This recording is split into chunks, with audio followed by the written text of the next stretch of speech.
favor, puedan ellas mostrar tu palabra a cada uno de estos niños, Padre. Te pido, Padre, por cada uno de nosotros, adolescentes, jóvenes y adultos, que nos quedamos en este templo, Señor, para que también seamos edificados con tu palabra, Señor, de tu palabra, tú que cada uno de nuestros corazones y nos haga ver a la luz de tu palabra qué es lo que deseas hacer con cada uno de nosotros, Dios. Ponemos este tiempo, Señor, que todos salgamos de aquí llenos, Señor, llenos de tu presencia, Señor. Cada vez más anhelamos de ti, Señor. Todo esto te lo pido, mi Dios, en el nombre de Jesús. Amén. Pueden salir los niños, recuerden llevarse su silla. Y los que nos quedamos aquí, tomamos nuestros asientos.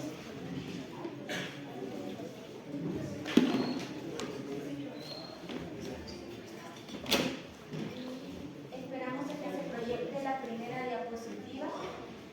Y bueno, hermanos, siempre es un placer estar de este lado compartiendo. Sin duda alguna es un enorme privilegio que el Señor nos concede. Y me gustaría iniciar este tiempo con una pregunta. La pregunta es, ¿cómo reaccionas cuando algo se te rompe? Vamos a hablar, cada uno piense en algo que se le haya roto o imagínese. Probablemente, primero imaginemos en cosas materiales. Por ejemplo, si para el trabajo utilizan el carro, una laptop, un celular, cual sea el material que utilicen, o en la escuela también, si se les rompe la mochila, la libreta, o cosas de ese estilo. Piensen en algo material que si se les rompe. ¿Qué es lo primero que intentamos hacer? Primero vemos si tiene arreglo. Y si no tiene arreglo, lo renovamos, compramos uno nuevo. ¿Por qué hacemos esto? Porque es necesario, porque lo ocupamos para nuestro trabajo, para la escuela, para nuestro oficio. Y ahora vámonos con algo más personal, con algo que no es tangible. Por ejemplo, si vemos que en caso de que sean padres o en caso de que sean hijos, si la relación con tu padre, la relación con tu hijo no está del todo bien, ¿qué haces? Intentas acercarte, intentas reconciliarte, intentas hacer algo para que esa situación mejore. Y claro, esto lo hacemos porque se trata de uno mismo. Si es algo material, si es algo mío y es material, intento arreglarlo. Si es la relación que tengo con mi hermana que se está desmoronando, intento arreglarlo, intento hablar con ella. Pero es porque se trata de mí. Pero ahora, cuando veo que mi vecino de al lado, de repente, cierto día, empiezo a escuchar gritos, de repente ya no son solo gritos, ya son insultos, y de repente ya son golpes, ¿qué hago ahí? ¿Me quedo callado? ¿Intervengo? ¿Y ahora qué pasa si con mis amigos veo que la están pasando mal, que tienen un problema? ¿Intento arreglar eso también? ¿Intento hacer algo al respecto? ¿O ahí sí ya no hago nada? Cuando pasan estas cosas de terceras personas, es ahí cuando mejor ya no tomamos cartas en el asunto, ya no hacemos nada. Uno, porque a veces pensamos que van a pensar que somos entrometidos. Otra razón, porque quizás no sabemos cómo ayudar. Y en esta mañana vamos a ver, si me ponen la segunda diapositiva, el título de esta mañana es Reconstruyendo el muro. Vamos a ver la historia de un personaje que decidió entrometerse. Y esta historia les pido que me acompañen al libro de Nehemías y vamos a leer todo el capítulo 1. Y en esta mañana recuerden esta pregunta: ¿cómo reaccionas cuando algo se rompe? Ya no solo de forma personal, sino de terceras personas. Cuando algo va mal para tu amigo, cuando algo va mal para tu vecino, cuando algo va mal para algún conocido, ¿cómo reaccionas? Nuestra base bíblica, Nehemías, el capítulo 1. Una vez que tengan este pasaje, se ponen de pie por reverencia a la palabra y lo vamos a leer juntos los 11 versículos. Esto se lee en el nombre Padre, del Hijo y del Espíritu Santo. Palabras de Nehemías, hijo de Acarías. Aconteció en el mes de Kisleu, en el año 20, estando yo en Susa, capital del reino, que vino Hananí, uno de mis hermanos, con algunos varones de Judá, y les pregunté por los judíos que habían escapado, que habían quedado de la cautividad y por Jerusalén. Y me dijeron: el remanente, los que quedaron de la cautividad ahí en la provincia, están en gran mal y afrenta, y el muro de Jerusalén derribado, y sus puertas quemadas a fuego.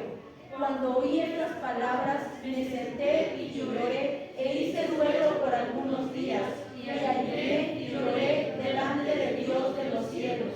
Y dije: te ruego, oh Jehová, Dios de los cielos, fuerte, grande y temible, que guarda el pacto y la misericordia a los que le aman, y guarda sus mandamientos. Esté ahora hecho tu oído y abiertos tus ojos para oír la oración de tu siervo, que hago ahora delante de ti día y noche, por los hijos de Israel, tus siervos, y confieso los pecados de los hijos de Israel que hemos cometido contra ti. Sí, yo y la casa de mi padre hemos pecado. En extremo nos hemos corrompido contra ti y no hemos guardado los mandamientos, estatutos y preceptos que diste a Moisés tu siervo. Acuérdate ahora de la palabra que diste a Moisés tu siervo, diciendo: si vosotros pecareis, yo os dispersaré por los pueblos. Pero si volviereis a mí y guardareis mis mandamientos y los pusiereis por obra, aunque vuestra dispersión fuera hasta el extremo de los cielos, de ahí os recogeré y os traeré al lugar que escogí para hacer habitar ahí mi nombre. Ellos pues son tus siervos y tu pueblo, los cuales redimiste con gran poder y con tu mano poderosa. Te ruego, oh Jehová, esté ahora atento tu oído a la oración de tu siervo y a la oración de tus siervos, quienes desean reverenciar tu nombre. Concede ahora por éxito a tu siervo y dale gracia delante de aquel varón, porque yo serviré de copero al rey. Amén. Pueden sentarse. Y ahora regresamos a las diapositivas, y antes de comenzar me gustaría explicar qué estaba pasando en este momento o por qué habían llegado hasta este punto. Vamos a entrar en el contexto de esta historia. Bueno, de entrada sabemos que en algún punto de la historia, por diferentes problemas, Israel se dividió en dos partes: el reino del norte y el reino del sur. Pero aún así, los dos eran muy similares, porque los dos blasfemaban contra Dios. Los dos se alejaron totalmente del Señor, pecaban, tenían otros ídolos y no hacían lo correcto. Y el Señor en múltiples ocasiones, por medio de profetas, les habló y les dijo que pararan, que se arrepintieran. ¿Y ellos lo hicieron? No. Entonces les llegó una indicación, que los iban a llevar exiliados. Y sucedió. El reino del norte se fue exiliado y el reino del sur. Nos vamos a enfocar un poquito más en el reino del sur. Al reino del sur, también conocido como Judá, a ellos se los llevaron como esclavos los babilonios. Y recordemos, en ese entonces el rey era Nabucodonosor. Él era el rey que se los llevó cautivos. Y cuando a un pueblo se lo llevan cautivo, pues significa que destruyen sus bienes, destruyen su ciudad y se los llevan para trabajar para ellos. No es una situación nada agradable, y este era el castigo por haber desobedecido. Y lo que sucedió después, ahorita ya nos metemos un poquito más con historia universal. ¿Qué pasa cuando lo normal en un imperio es que tengan su época de apogeo, su época en la que son el imperio más poderoso, nadie puede contra ellos, tienen varias tierras, pero en algún punto, ese punto de apogeo baja y ahí surge otro imperio? Y eso pasó con los babilonios. Los babilonios, que eran el imperio más grande y poderoso, y cayeron ante los persas. Entonces ahora que Israel, ¿qué pasó con Israel, con Judá, que estaba a cargo de los babilonios? Ahora pasaron a estar a cargo los persas de ellos.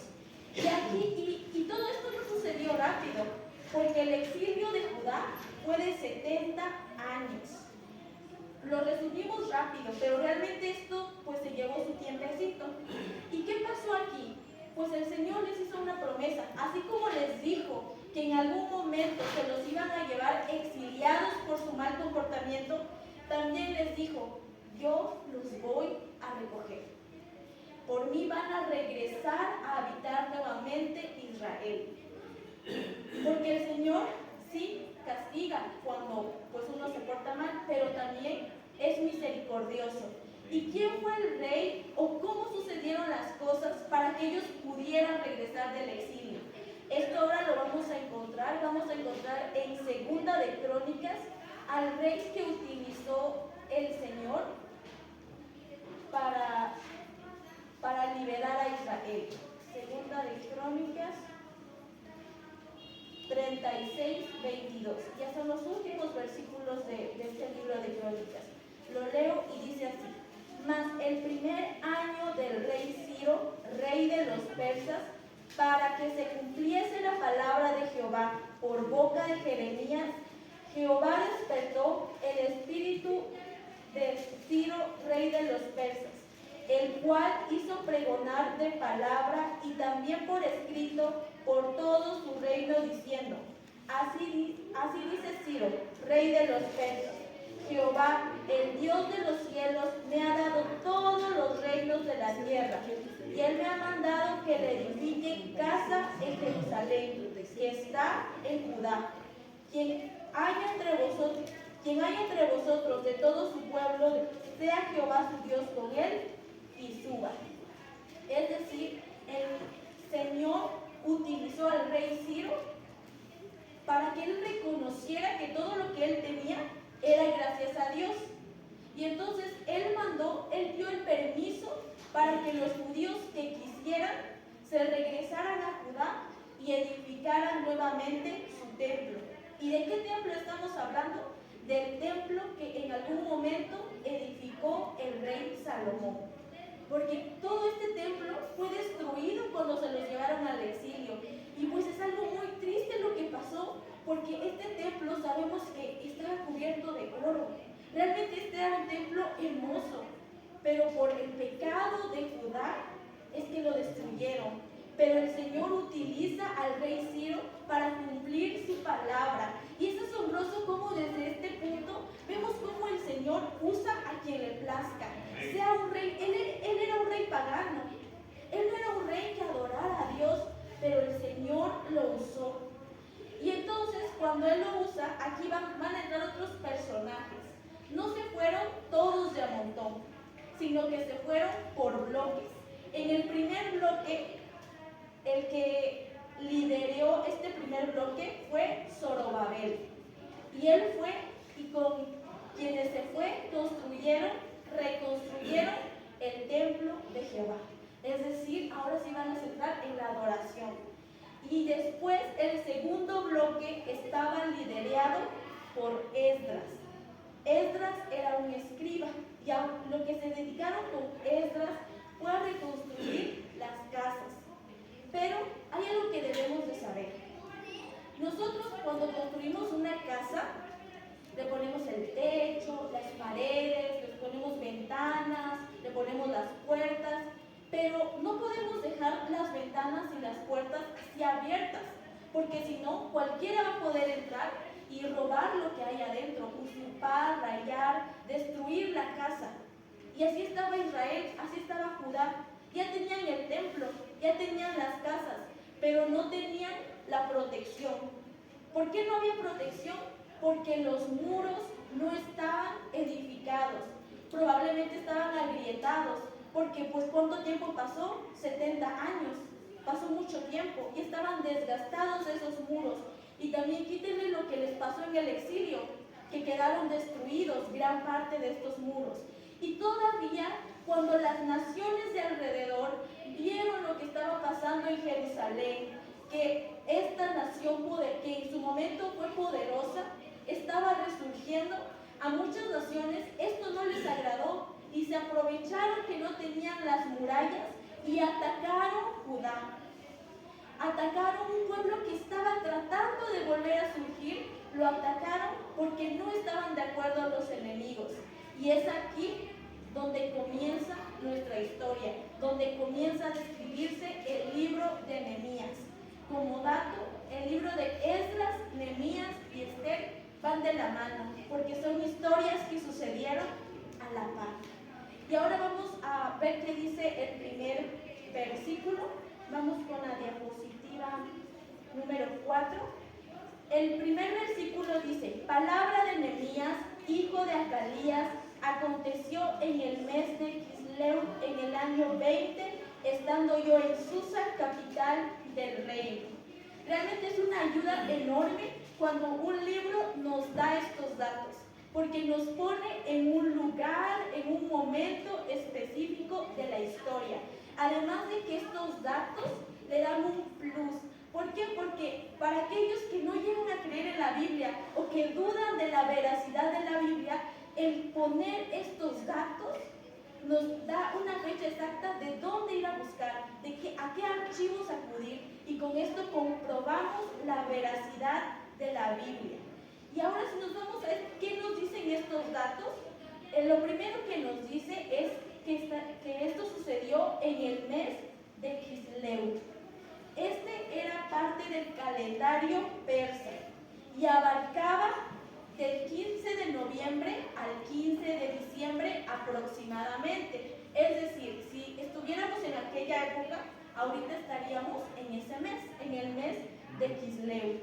Fue un poco curioso, ¿no?, que justo concordara la fecha. Y ahora nos dice, en el año 20. ¿Por qué 20?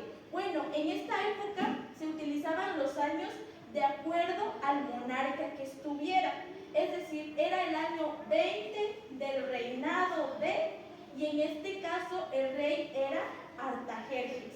Ya había pasado, ya había culminado el tiempo del rey Ciro y ahora estaba Artajerjes como rey. Y estaban en el año 20 cuando sucede nuestra historia. Y ahora nos dice también que Nehemías estaba en Susa. También nos dice que era la capital del reino persa. Y algo curioso es que Susa, precisamente por lo que era invierno, en Susa en ese entonces se había trasladado el rey porque ahí estaba su palacio de invierno. Y es bonito estudiar todo esto porque vemos cómo las piezas encajan, cómo la Biblia encaja perfectamente, que no hay una parte que se contradiga. Pudiera ser un poco, dices, ¿qué vamos a aprender si son puros datos? Pero en todo el Señor se manifiesta de que su palabra está escrita en orden. Y ahora pasamos a la siguiente diapositiva. Vamos a conocer un poquito de nuestro personaje para que podamos entender más cosas de él ahora que lo estudiemos. Nuestro personaje en esta mañana, ya lo sabemos, es Nehemías. El significado de Nehemías es consuelo de Jehová. Y él tenía un trabajo, y lo encontramos hasta en el versículo 11, que era copero del rey. Y este trabajo es importante dentro de nuestra historia, dentro del libro de Nehemías, es de resaltar su trabajo. ¿Por qué? Porque un copero no es cualquier persona, era alguien que tenía bastante confianza, era alguien que tenía la bastante confianza del rey. ¿Por qué? ¿Cuál era su trabajo en sí? No solamente era servirle el vino, sino que él debía de probar el vino, debía de probar la comida antes de dársela al rey. Tenía que comprobar que la comida no estuviera envenenada. Era un trabajo riesgoso también, pues, porque en cualquier momento alguien podía envenenarla y en ese momento se moría primero Nehemías y se salvaba el rey. Pero el Señor tuvo el cuidado de él todo el tiempo. Y el hecho de tener este trabajo de ser copero significa que era alguien de confianza. Pero también significaba que Nehemías tenía un trabajo estable. Ya no tenía que preocuparse por qué iba a comer mañana, qué iba a comer en un mes, porque ese era un trabajo estable, era un trabajo cómodo, porque no trabajaba en el sol, no trabajaba limpiando, sino era probando de lo que el rey iba a comer. Por así decirlo, era un buen trabajo, y era también un trabajo que le daba estatus, porque repetimos, no era un trabajo que iba a tener cualquiera, sino que por algo él llegó hasta allá. Y también dentro de este pasaje lo que vamos a encontrar es que Nehemías era un hombre de oración. Nehemías era un hombre valiente, activo, y una cualidad especial es que era patriótico.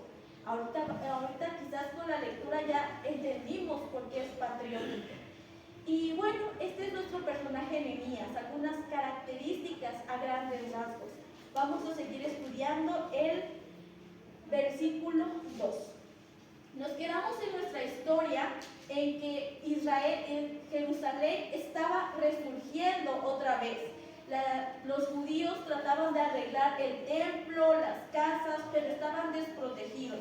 ¿Y qué pasó? Los atacaron. Y es aquí donde unos judíos van a ver qué tal estaba la situación, qué tanto avance tenían, si necesitaban ayuda. Y entre esos judíos que fueron, ahí fue el hermano de Nehemías, que se llamaba Ananí. Y entonces cuando ellos regresan, aquí vamos a notar algo peculiar que hizo Nehemías. Lo que hizo fue que les hizo una pregunta, pero él pudo haber preguntado: Ananí, ¿cómo te fue? ¿No te lastimaste? ¿Tuviste de comer? ¿No te faltó agua? ¿Cómo les fue? No, lo primero que pregunta Nehemías preguntó por los judíos que se habían escapado, que se habían quedado de la cautividad, y por Jerusalén. Aquí es sorprendente. ¿Por qué pregunta por gente que quizás no conoce? ¿Por qué pregunta por un lugar en el que nunca ha estado? ¿Y cómo sabemos que no nació ahí? Pues para este punto la cautividad o desde el exilio ya habían pasado 100 años. Así que es obvio que Nehemías no había nacido en Jerusalén, que nació en Persia, o si antes era Babilonia, no sabemos esa parte, pero no nació en Jerusalén. Es decir, Nehemías estaba preguntando por un lugar al cual no había ido, al cual no había conocido antes. ¿Por qué esa inquietud de saber de los judíos, de saber de la situación de Jerusalén? Y luego la respuesta que obtiene no es nada agradable, porque en el versículo 3 viene la respuesta: el remanente, los que quedaron de la cautividad ahí en la provincia, están en gran mal y afrenta, y el muro de Jerusalén derribado, y sus puertas quemadas a fuego.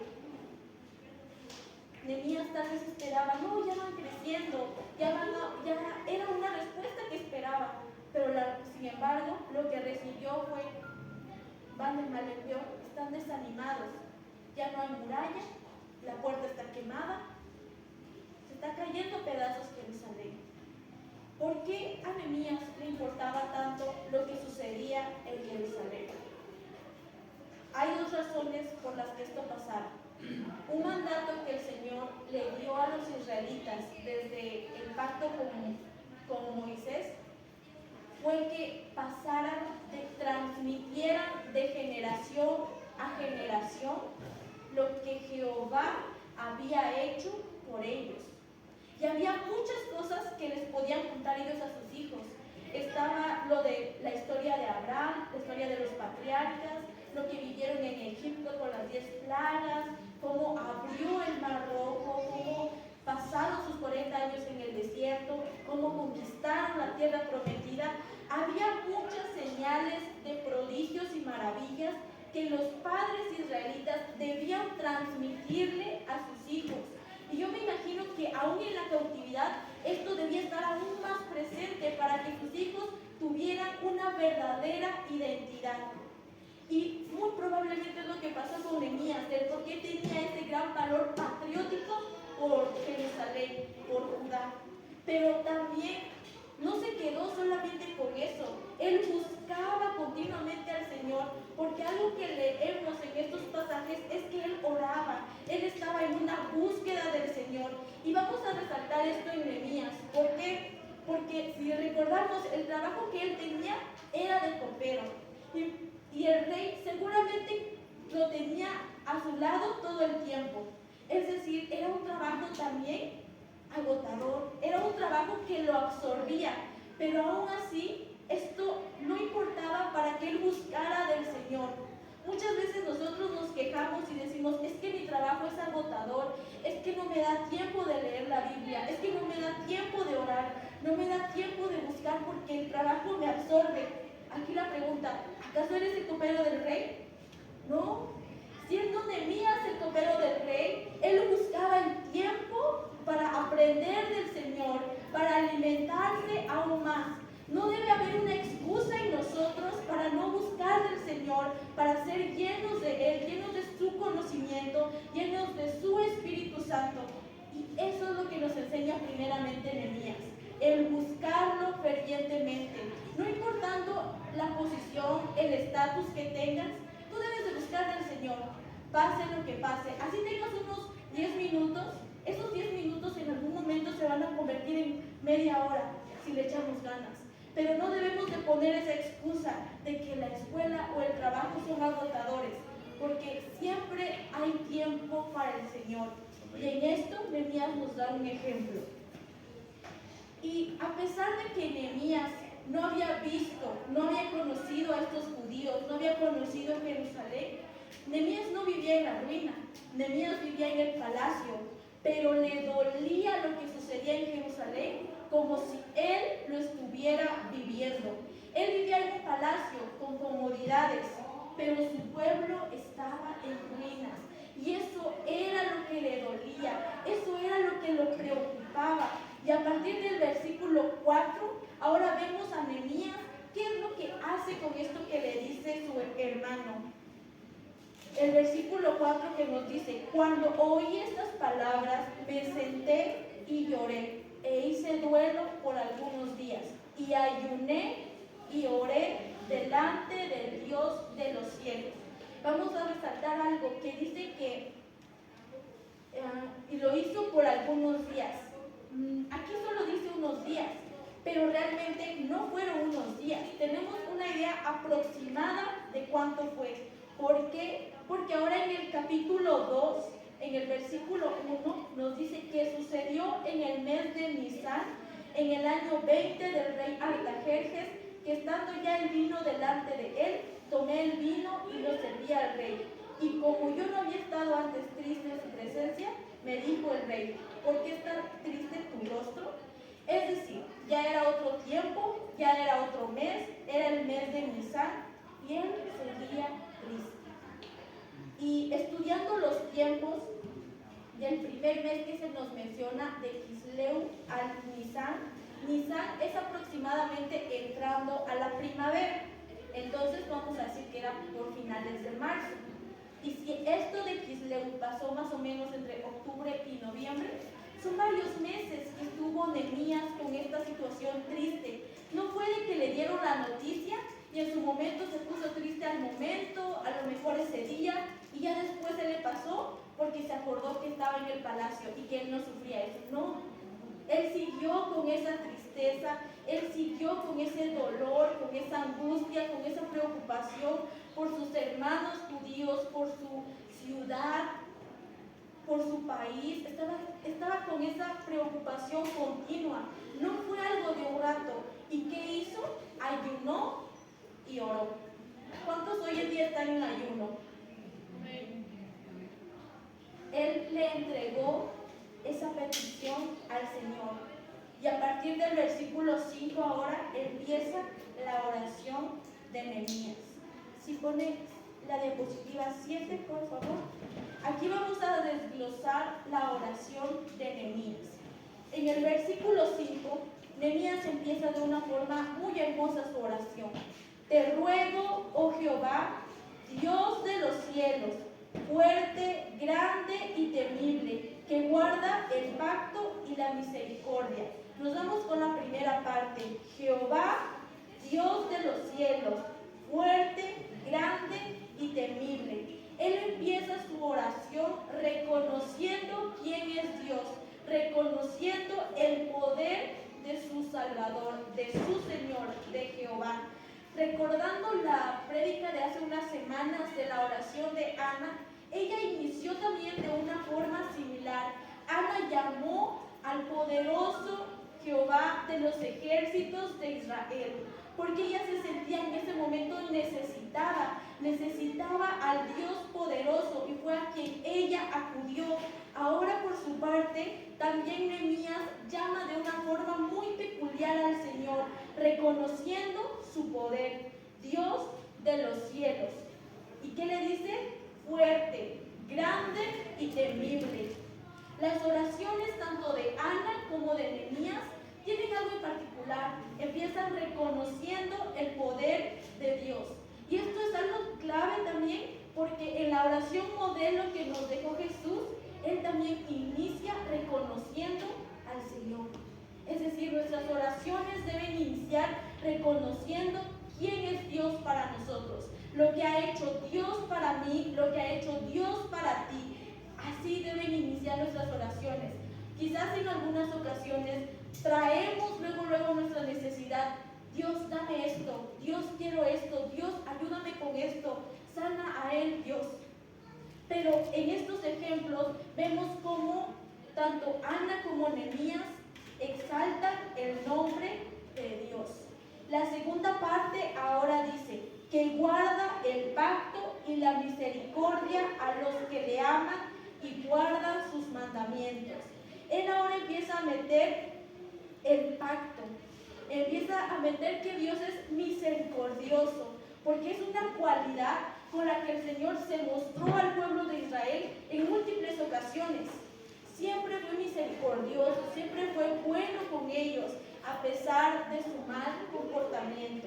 Y ahora en el versículo 6 dice: esté ahora atento tu oído y abiertos tus ojos para oír la oración de tu siervo, que hago ahora delante de ti día y noche. Esta oración, esta forma de acercarse a Jehová, no era algo de una vez, no era algo que sintió porque le llegó la noticia, no, sino que era algo que él hacía continuamente, de día y de noche. Por eso la oración es algo clave que vemos en Nehemías, y por eso lo vemos como un hombre de oración, que tenía una carga muy grande, que no era algo que él estaba viviendo, era algo que veía que sus hermanos estaban batallando, pero él no hacía caso omiso de eso, y oraba por esta petición día y noche. Él no tenía por qué hacerlo, porque él estaba cómodo, y muchas veces estamos en esa posición de que si nos va bien a nosotros, allá los demás que se las arreglen, allá los demás que le batallen. Yo estoy bien, a mí no me ha molestado el enemigo, yo no he tenido pruebas, no me he enfermado. Si los demás están mal, pues allá ellos quizás están en pecado, por eso les va mal. No están haciendo las cosas como se debe, por eso les va mal.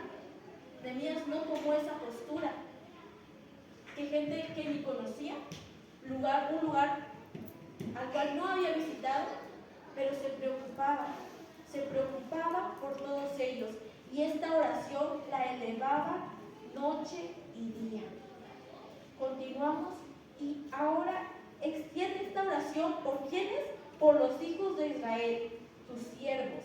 Y ahora aquí comienza él comienza a confesar los pecados de los hijos de Israel que hemos cometido contra ti. ¿Y qué hizo aquí Nehemías? Dijo: no, es que mis parientes, mis antepasados se portaron muy mal, y por culpa de ellos estamos pagando esto. No, es que los judíos se han olvidado de ti, ellos son los que se portan mal. No, Nehemías se incluye dentro de ese pecado, dentro de esos que se apartaron, se incluye y dice: y confieso los pecados de los hijos de Israel que hemos cometido contra ti. Sí, yo y la casa de mi padre hemos pecado. No se libera de esto y le echa la culpa a otros. No le echa la culpa a su hermano, no le echa la culpa a su abuelo, que quizás fueron del cautiverio. no le echa la culpa a otros, sino que a todos. Él reconoce que también él falló. Y era de esperarse, porque estaban en una nación pagana, donde todos los estatutos que les dejó el Señor los olvidaron, donde todos los mandamientos, las celebraciones, los sacrificios, los dejaron de hacer porque ya no estaban en Jerusalén. Y ahora en el 7 continúa la confesión y les dice: en extremo nos hemos corrompido contra ti y no hemos guardado los mandamientos, estatutos y preceptos que diste a Moisés tu siervo. Él está reconociendo la falta que tuvieron ante el Señor, que todo lo que les había dejado Moisés no lo cumplieron, que todas esas normas no las pudieron seguir. ¿Por qué era necesario hacer esto? Porque él debía presentarse puro y limpio ante el Señor, pero él estaba reconociendo que había cosas en él que no eran agradables. Nuestras oraciones tienen que ser así también, porque incluso el salmista nos dice que él pedía perdón por cosas que ni él mismo sabía que había hecho que eran malas. ¿A qué cosas se refiere? Que probablemente, por decir un ejemplo, que en algún momento llevábamos prisa y nos pasamos de largo y justo estaba un hermano y no lo saludamos, y el hermano pudiera decir: ay, está enojado conmigo, qué grosero fue y ni me habló. Pero uno llevaba prisa, no lo hizo con esa intención, pero ya hicimos pecar al hermano, pensar mal. A eso se refiere el salmista, con pecados que uno desconoce que hizo, e incluso por esos debemos de pedir perdón, por cosas que ni sabíamos que hicimos mal, pero que las hicimos, por todo eso. Y es lo que está haciendo Nehemías, presentándose ante el Señor, dejando sus pecados, porque sabe que el único que los puede sanar o el único que los puede borrar es el Señor. Y aplica también para nosotros hoy en día, porque tristemente no va a haber un día en el que no pequemos. Tal vez se nos va a escapar una mala palabra, se nos va a escapar un insulto, se nos va a escapar una mentira blanca, como solemos llamarlo, se nos va a escapar cualquier cosa, se nos puede escapar, aún siendo cristianos de años. Y es por eso que siempre en nuestras oraciones diarias debemos de presentar todo esto al Señor, para que Él nos limpie, para que quedamos santos ante Él. Y ahora en la otra parte, en los versículos 8 y 9, lo que vamos a encontrar es que Nehemías hace mención de aquel pacto que el Señor hizo con ellos. Acuérdate ahora de la palabra que diste a Moisés tu siervo, diciendo: si vosotros pecareis, yo os dispersaré por los pueblos. Esto lo vamos a encontrar en el libro de Levítico.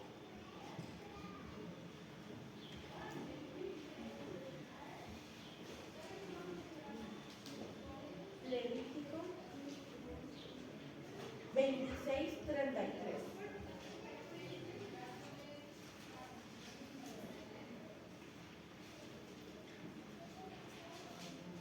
¿Qué dice? Y a vosotros os esparciré entre las naciones, y desenvainaré espada en pos de vosotros, y vuestra tierra estará asolada, y desiertas vuestras ciudades. Nehemías empieza a citar el Pentateuco, es decir, conocía del Pentateuco, recordando que en algún momento como hijo fue instruido por sus padres, pero él también estudiaba la palabra para tener memoria de todo esto. Ahora en el versículo 9, primero en el versículo 8, vemos lo que el Señor le haría a Israel si se portaban mal, pero ahora en el versículo 9 vemos qué pasaría después.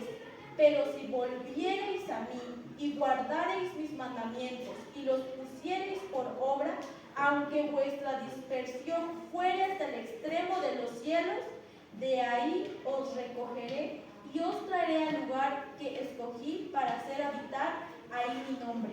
En esta ocasión también Nehemías está citando el Pentateuco. En esta ocasión Deuteronomio 30 del 1 al 5. 5 versículos los resumimos. Es decir, el Señor les dijo, sí, en algún momento se van a dispersar por castigo, por sus propias acciones, pero si ustedes se arrepienten de verdad, si ustedes vuelven a mí, si siguen mis mandamientos, no importa hasta dónde se hayan ido. ¿Y cómo dice esta parte? Si hubieran ido hasta el extremo de los cielos, de ahí los voy a recoger. Y esa promesa es también para nosotros, porque ¿qué tan lejos nos hemos alejado del Señor? Nos hemos ido hasta donde creemos que Él no nos va a ver, que nuestra familia no nos va a reconocer. Nos hemos ido y hemos hecho de todo. Pero el Señor dice, no importa qué tan lejos te hayas ido, no importa lo que hayas hecho, si regresas arrepentido, si regresas con un corazón dispuesto a ser renovado, yo te voy a recoger. Yo te voy a recoger. ¿Por qué? Porque te escogí para habitar allí mi nombre. Nehemías recalca, y no para recordarle al Señor o para forzar al Señor a hacer algo, no, sino que para recordar el pacto que Él hizo, para hacer mención de lo que Dios puede hacer con Israel nuevamente, que pueden volver a surgir como una nación, porque es la nación que Dios escogió. Y así como el Señor escogió a esa nación, el Señor nos escogió a ti y a mí. Y no importa lo que hayas hecho, no importa qué tan lejos te hayas ido del Señor o qué tanto hayas dicho, hecho, el Señor está dispuesto a aceptarte nuevamente siempre y cuando tú vengas con ese corazón arrepentido, pero genuinamente arrepentido, ese corazón dispuesto a seguirlo nuevamente. Y ahora en el versículo 10, lo que encontramos en Nehemías, dice, ellos pues son tus siervos y tu pueblo, los cuales redimiste con tu gran poder y con tu mano poderosa. Nehemías hace mención de lo que ha hecho el Señor por los judíos, por Israel. Él los limpió de que estaban en Egipto, se habían corrompido con las costumbres egipcias, pero el Señor, por medio de la Pascua, por medio de la circuncisión, ellos renovaron ese pacto con el Señor. Es lo que le dice Nehemías. Tú redimiste a este pueblo, tú ya los salvaste, tú los has escogido, están con tu mano poderosa. Son tu pueblo. Es la petición que le presenta a Nehemías. Y ahora el versículo 11, quizás el versículo más difícil para Nehemías. Te ruego, oh Jehová, que esté ahora atento tu oído a la oración de tu siervo y a la oración de tus siervos, quienes desean reverenciar tu nombre. Concede ahora buen éxito a tu siervo y dale gracia delante de aquel varón, porque yo servía como copero del rey. ¿Qué hace Nehemías en el versículo 11? Se dispone a él mismo. Esto nos lleva a la octava diapositiva. El tercer punto es disponerse. Muy bien, ya viste que hay necesidad a tu alrededor, que hay necesidad con tus semejantes, que hay necesidad con tu prójimo, y te has puesto a orar. Y estás orando por cada uno de ellos para que Dios haga algo. Pero ahora aquí viene lo difícil. Aquí viene un paso importante: disponerse. Nehemías no dijo, Señor, usa a mi hermano, que él es el que ya conoce, es el que va seguido a Jerusalén. Ayúdalo a vencer con espada, a ser buen constructor. No, él le dice, concede ahora buen éxito a tu siervo. Él ora también para que él halle gracia delante del rey, para que Dios ponga esa gracia en su vida. Muchas veces solemos orar y está bien cuando oramos por alguien más, porque Dios restaure su matrimonio, porque Dios haga algo en la vida de aquel joven, porque Dios se mueva en nuestros amigos, y está muy bien porque estamos dando un gran paso con esa oración. Pero ahora viene la otra parte: Dios, ayúdame a que yo pueda hablar con ellos, ayúdame a aportar un poquito. Sabemos que el Señor va a hacer toda la obra, que el Señor va a ser el que va a tocar corazones por medio de su Santo Espíritu, pero nosotros vamos a ser parte de ese instrumento que va a ser usado. Y es lo que Nehemías sabía. Estaba seguro que él iba a servir en esta obra, a que él iba a liderar. Y hace rato les hablaba que fueron por bloques. El primer bloque lo llevó Zorobabel, el segundo bloque lo llevó Esdras y el tercer bloque fue con Nehemías.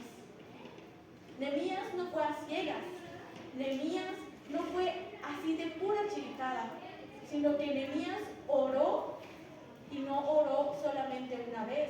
Ya vimos que fueron meses de angustia, meses de preocupación, de dolor, pero también esos meses fueron de preparación, donde el Señor le habló, el Señor le otorgó esa gracia para que cuando él se presentara ante el rey, la petición que él le llevara fuera aceptada.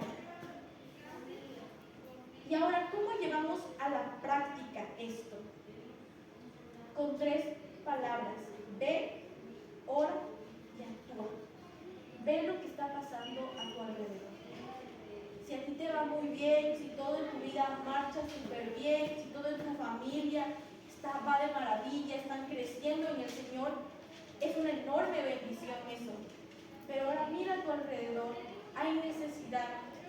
Algo que me dice mucho Amsi y me dice, no sé por qué todos mis amigos tienen una necesidad. No sé por qué, yo ni sé qué decirles. Y Amsi tiene un grupo grande de amigos, son como 10 amigos. Y luego me dice, es que ella dice que es atormentada por espíritus. Y ella me dice que quiere hacer un devocional de Apocalipsis. ¿Cómo voy a hacer un devocional de Apocalipsis? Me dice Amsi. Y luego dice, y ella tiene esto. Y yo no sé qué decir, dice. Y si te mando mensaje y me dices algo cuando estoy hablando con ella, y no funciona así.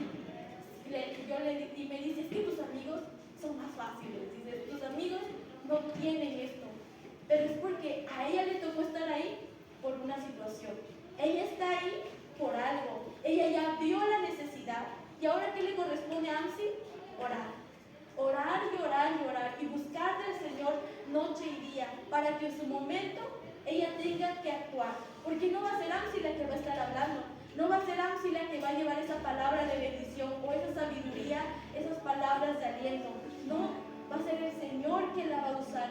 Pero ¿qué es ese miedo de cruzar ese límite? De decir, es que si empiezo a hacer esto, me van a tachar de religiosa.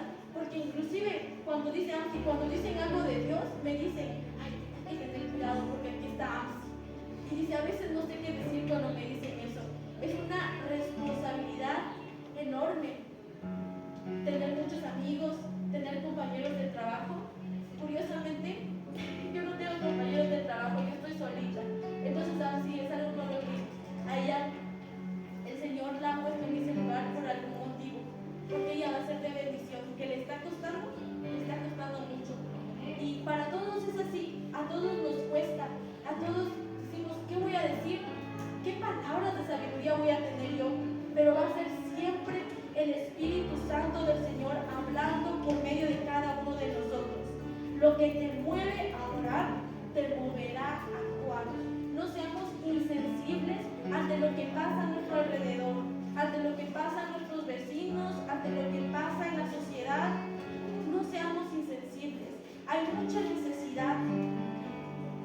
Y si nosotros empezamos a mirar, a orar y a actuar, va a ser una forma de evangelizar, va a ser una forma de alcanzar a nuevas almas. ¿Por qué? Porque el Señor nos va a usar de esta forma. No tengamos esa pena y ese